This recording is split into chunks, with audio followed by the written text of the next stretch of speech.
ಮಂಗಳೂರಿನಲ್ಲಿ ನಡೆದಂತಹ ಪ್ರವೀಣ್ ನೆಟ್ಟಾರು ಹತ್ಯೆ ಪ್ರಕರಣಕ್ಕೆ ಸಂಬಂಧಪಟ್ಟಂತೆ ಮತ್ತೊಬ್ಬ ಶಂಕಿತನನ್ನ ಎನ್ಐಎ ಬಂಧಿಸಿದೆ. ಉಮರ್ ಫಾರೂಕ್ ಎಂಬಂತಹ ಇನ್ನೋರ್ವ ವ್ಯಕ್ತಿಯನ್ನ ಎನ್ಐಎ ಟೀಮ್ ಬಂಧಿಸಿದೆ. ಕೇರಳದ ಕೊಚ್ಚಿಯಲ್ಲಿ ಎನ್ಐಎ ಈ ಕಾರ್ಯಾಚರಣೆಯನ್ನು ನಡೆಸಿದೆ. ರೆಡ್ ಕಾರ್ನರ್ ನೋಟಿಸ್ ಜಾರಿ ಮಾಡಲಾಗಿತ್ತು.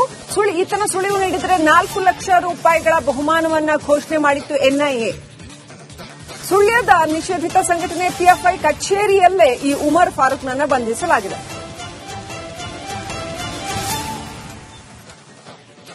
ಅಕ್ರಮ ಕೂಟದಲ್ಲಿ ಈತನು ಕೂಡ ಭಾಗಿಯಾಗಿದ್ದ ಅನ್ನುವಂತಹ ಶಂಕೆ ಹಿನ್ನೆಲೆಯಲ್ಲಿ ಎನ್ಐಎ ಈತನನ್ನ ಬಂಧಿಸಿದೆ. ಸುಳ್ಯದ ಪಿಎಫ್ಐ ಕಚೇರಿಯಲ್ಲಿ, ಈಗ ಪಿಎಫ್ಐ ನಿಷೇಧಿತ ಸಂಘಟನೆ ಆದರೂ ಕೂಡ ಅದು ಸುಳ್ಯದಲ್ಲಿ ಕಚೇರಿಯನ್ನ ಹೊಂದಿದೆ. ಆ ಕಚೇರಿಯಲ್ಲಿ ಉಮರ್ ಫಾರೂಕ್ನನ್ನ ಬಂಧಿಸಲಾಗಿದೆ. ಇನ್ನಷ್ಟು ಅಪ್ಡೇಟ್ ಪಡ್ಕೊಳ್ಳೋಣ. ಪ್ರತಿನಿಧಿ ಅಭಿಷೇಕ್ ಜಯಶಂಕರ್ ಕನೆಕ್ಟ್ ಆಗಿದ್ದಾರೆ. ಅಭಿಷೇಕ್, ಈ ಪ್ರವೀಣ್ ನೆಟ್ಟಾರು ಹತ್ಯೆ ಪ್ರಕರಣ ರಾಜ್ಯಾದ್ಯಂತ ಸಂಚಲನವನ್ನ ಉಂಟು ಮಾಡಿದ್ದಂತಹ ಪ್ರಕರಣ, ಇದೀಗ ಇನ್ನೋರ್ವ ಶಂಕಿತನನ್ನ ಬಂಧಿಸಲಾಗಿದೆ. ಏನೆಲ್ಲ ಮಾಹಿತಿ ಇದೆ? ನೋಟಿಸ್ ಕೂಡ ಜಾರಿಯಾಗಿತ್ತು. 4 ಲಕ್ಷದವರೆಗೂ ಕೂಡ ಬಹುಮಾನವನ್ನ ಕೊಡುವಂತಹ ಒಂದು ಅಂದ್ರೆ ಈತನ ಸುಳಿವು ನೀಡಿದ್ರೆ ಬಹುಮಾನ ಕೊಟ್ಟಿವಿ ಅಂತ ಹೇಳಿ ಅನೌನ್ಸ್ ಕೂಡ ಆಗಿತ್ತು.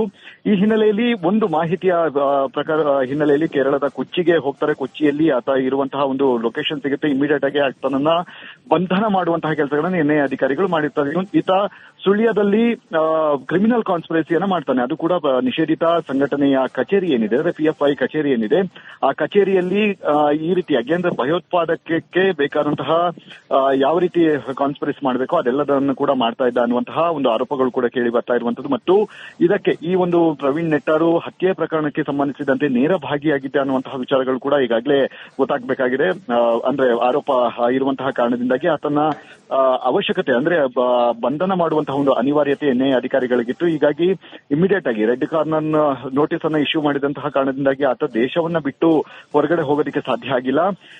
ಈ ಹಿನ್ನೆಲೆಯಲ್ಲಿ ಕೇರಳ, ತಮಿಳುನಾಡು ಈ ಭಾಗದಲ್ಲಿ ಆತ ಬಚ್ಚಿಟ್ಕೊಂಡಿದ್ದ. ಹೀಗಾಗಿ ಖಚಿತ ಮಾಹಿತಿ ಅಂದ್ರೆ ಈಗಾಗಲೇ ಇನ್ಫಾರ್ಮರ್ ಗಳನ್ನ ಅಲರ್ಟ್ ಮಾಡಿದಂತಹ ಎನ್ಐಎ ಅಧಿಕಾರಿಗಳು ತಮ್ಮ ಈ ಒಂದು ಸೋರ್ಸ್ ನಲ್ಲಿ ಆರೋಪಿಯನ್ನು ಬಂಧಿಸುವಲ್ಲಿ ಈಗ ಸದ್ಯದ ಮಟ್ಟಿಗೆ ಯಶಸ್ವಿಯಾಗಿದ್ದಾರೆ ಅಂತಾನೆ ಹೇಳ್ಬೋದು.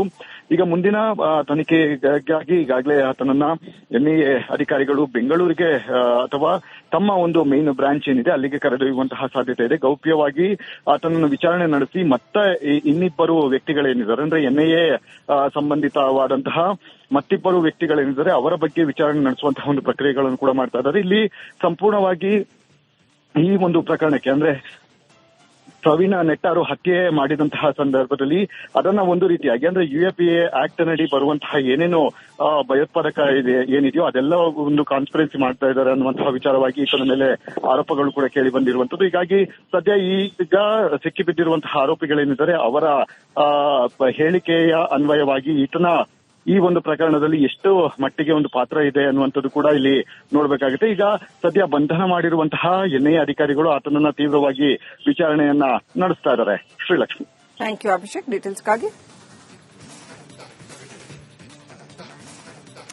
ಮಂಗಳೂರಿನಲ್ಲಿ ನಡೆದಂತಹ ಪ್ರವೀಣ್ ನೆಟ್ಟಾರು ಹತ್ಯೆ ಪ್ರಕರಣಕ್ಕೆ ಸಂಬಂಧಪಟ್ಟಂತೆ ಮತ್ತೊಬ್ಬ ಶಂಕಿತನನ್ನ ಎನ್ಐಎ ಬಂಧಿಸಿದೆ.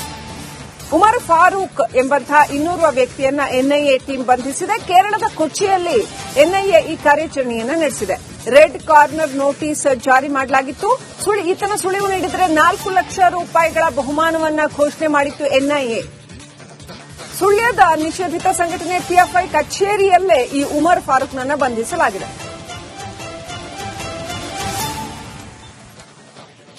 ಅಕ್ರಮ ಕೂಟದಲ್ಲಿ ಈತನು ಕೂಡ ಭಾಗಿಯಾಗಿದ್ದ ಅನ್ನುವಂತಹ ಶಂಕೆ ಹಿನ್ನೆಲೆಯಲ್ಲಿ ಎನ್ಐಎ ಈತನನ್ನ ಬಂಧಿಸಿದೆ.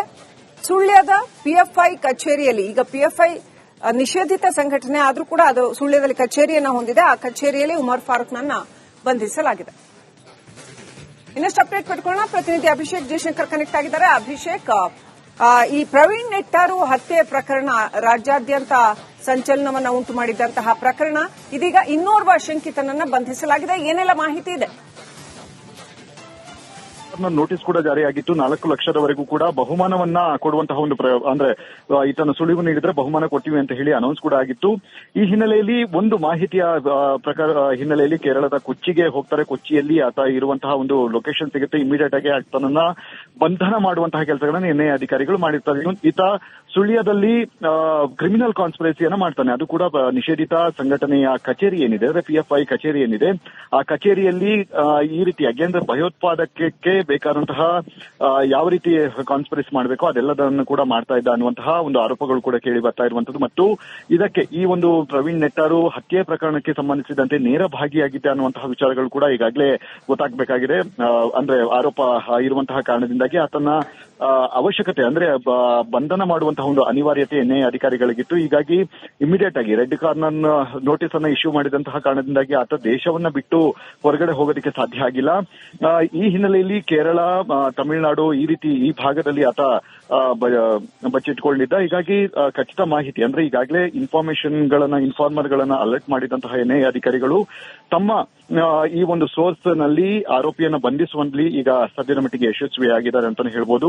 ಈಗ ಮುಂದಿನ ತನಿಖೆಗಾಗಿ ಈಗಾಗಲೇ ಆತನನ್ನ ಎನ್ಐಎ ಅಧಿಕಾರಿಗಳು ಬೆಂಗಳೂರಿಗೆ ಅಥವಾ ತಮ್ಮ ಒಂದು ಮೇನ್ ಬ್ರಾಂಚ್ ಏನಿದೆ ಅಲ್ಲಿಗೆ ಕರೆದೊಯ್ಯುವಂತಹ ಸಾಧ್ಯತೆ ಇದೆ. ಗೌಪ್ಯವಾಗಿ ಆತನನ್ನು ವಿಚಾರಣೆ ನಡೆಸಿ ಮತ್ತೆ ಇನ್ನಿಬ್ಬರು ವ್ಯಕ್ತಿಗಳೇನಿದ್ದಾರೆ ಅಂದ್ರೆ ಎನ್ಐಎ ಸಂಬಂಧಿತವಾದಂತಹ ಮತ್ತಿಬ್ಬರು ವ್ಯಕ್ತಿಗಳೇನಿದ್ದಾರೆ ಅವರ ಬಗ್ಗೆ ವಿಚಾರಣೆ ನಡೆಸುವಂತಹ ಒಂದು ಪ್ರಕ್ರಿಯೆಗಳನ್ನು ಕೂಡ ಮಾಡ್ತಾ ಇದ್ದಾರೆ. ಇಲ್ಲಿ ಸಂಪೂರ್ಣವಾಗಿ ಈ ಒಂದು ಪ್ರಕರಣಕ್ಕೆ ಅಂದ್ರೆ ಪ್ರವೀಣ ನೆಟ್ಟಾರು ಹತ್ಯೆ ಮಾಡಿದಂತಹ ಸಂದರ್ಭದಲ್ಲಿ ಅದನ್ನ ಒಂದು ರೀತಿಯಾಗಿ ಅಂದ್ರೆ UAPA ಆಕ್ಟ್ ನಡಿ ಬರುವಂತಹ ಏನೇನೋ ಭಯೋತ್ಪಾದಕ ಏನಿದೆಯೋ ಅದೆಲ್ಲ ಒಂದು ಕಾನ್ಸ್ಪಿರೆನ್ಸಿ ಮಾಡ್ತಾ ಇದ್ದಾರೆ ಅನ್ನುವಂತಹ ವಿಚಾರವಾಗಿ ಈತನ ಮೇಲೆ ಆರೋಪಗಳು ಕೂಡ ಕೇಳಿ ಬಂದಿರುವಂತದ್ದು. ಹೀಗಾಗಿ ಸದ್ಯ ಈಗ ಸಿಕ್ಕಿಬಿದ್ದಿರುವಂತಹ ಆರೋಪಿಗಳೇನಿದ್ದಾರೆ ಅವರ ಹೇಳಿಕೆಯ ಅನ್ವಯವಾಗಿ ಈತನ ಈ ಒಂದು ಪ್ರಕರಣದಲ್ಲಿ ಎಷ್ಟು ಮಟ್ಟಿಗೆ ಒಂದು ಪಾತ್ರ ಇದೆ ಅನ್ನುವಂಥದ್ದು ಕೂಡ ಇಲ್ಲಿ ನೋಡಬೇಕಾಗುತ್ತೆ. ಈಗ ಸದ್ಯ ಬಂಧನ ಮಾಡಿರುವಂತಹ ಎನ್ಐಎ ಅಧಿಕಾರಿಗಳು ಆತನನ್ನ ತೀವ್ರವಾಗಿ ವಿಚಾರಣೆಯನ್ನ ನಡೆಸ್ತಾ ಇದ್ದಾರೆ. Srilakshmi, thank you Abhishek ಡೀಟೇಲ್ಸ್ಗಾಗಿ.